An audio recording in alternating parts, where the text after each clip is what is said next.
So today we are going to review Xiaomi's latest mid-range phone, the Redmi Turbo 3, which is the successor to the Note 12 Turbo, one of the best-selling phones of 2023, and I honestly have a lot to look forward to.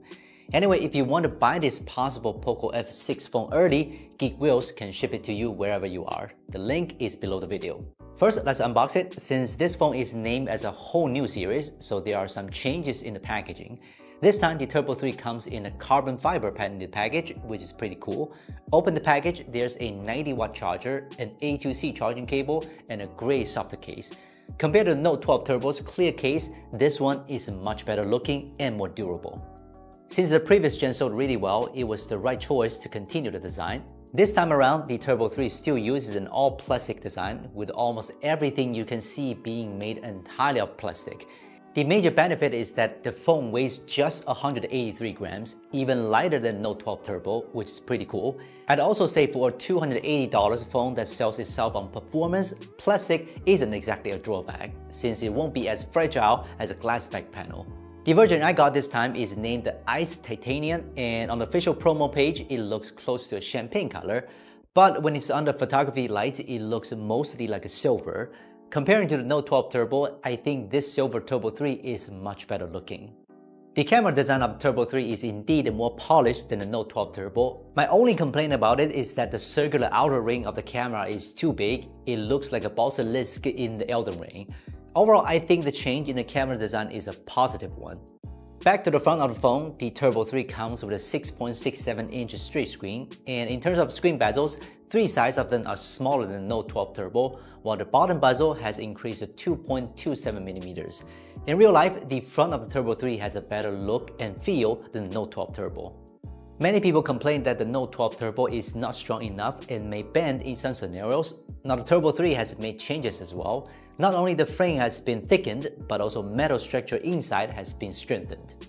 There's another important change. This time the 3.5mm headphone jack is gone. For gamers, this could be bad. If you really want a high performance phone with a 3.5mm headphone jack, you may have to go for an expensive gaming phone. There are a few more important features of Turbo 3 that are worth mentioning. You can take a closer look here. The Turbo 3 is powered by the latest Snapdragon 8 Gen 3 chip with the same Exynon X4 A720 cores as the 8 Gen 3, and in benchmark tests, this chip is very close to the 8 Gen 2. Even though this chip has been downgraded in terms of ISP, cache, etc., there's no doubt that this is definitely still a flagship level performance. Gaming tests, starting with our old friend Genshin Impact, underwater in the fountain area, the Turbo 3 performed much better than 12 Turbo with the 7 Plus Gen 2 chip, and almost the same performance as some models using 8 Gen 2.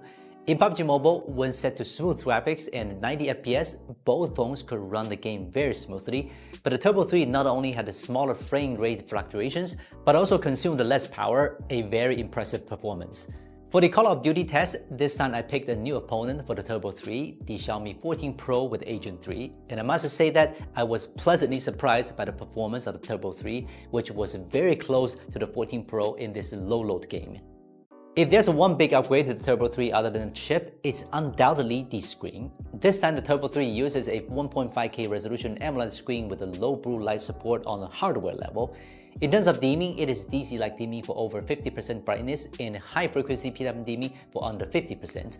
My only complaint about the screen is that the brightness is a bit conservative, with a manual maximum brightness of 500 nits and a stimulated peak brightness of 1100 nits. But overall, the screen is all around improved over the 12 Turbo. The number of the cameras on the Turbo 3 has been cut down to 2 from the previous gen. The pointless 2-megapixel macro camera is gone, while the main camera and ultra-wide camera have received some minor upgrades. I took some sample shots. Can you tell the difference?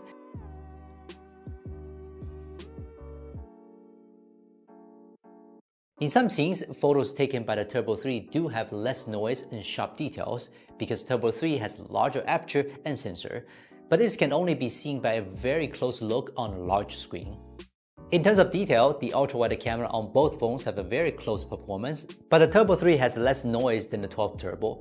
There's also a bit of a change in style. In these two photos, you can clearly see that the photos taken by the Turbo 3 have noticeably more contrast and less sharpening. The Turbo 3's camera does have some improvements, but overall, the two are still in the same class. This time, the Turbo 3 has finally replaced the 67-watt charger with a 90-watt one that supported Mi Turbo Charge, and it takes about 38 minutes to fully charge the 5000 mAh battery, which is an improvement over the Note 12 Turbo, but not much. Although the combo is sweet, but competitors like the OnePlus 8 3V and Realme GT Neo 6 SE are already using 5500 mAh batteries. There's no doubt that the Turbo 3 is still a great mid-range phone, and compared to its predecessor, the Note 12 Turbo, this phone is a very nice upgrade in terms of performance and screen. There are also some minor improvements in other areas like charging and camera, but it's hard for me to say this phone will be as dominant in the mid-range market as the Poco F5. It's not because the phone isn't good enough, but there are a lot of strong contenders in the market right now, such as OnePlus 8 3V and Realme GT Neo 6 SE. Alright, this is Redmi Turbo 3 review. If you want to buy this maybe Poco F6 phone early, Geek Wheels will ship it to you. The link is below the video. And welcome from China. See you next time.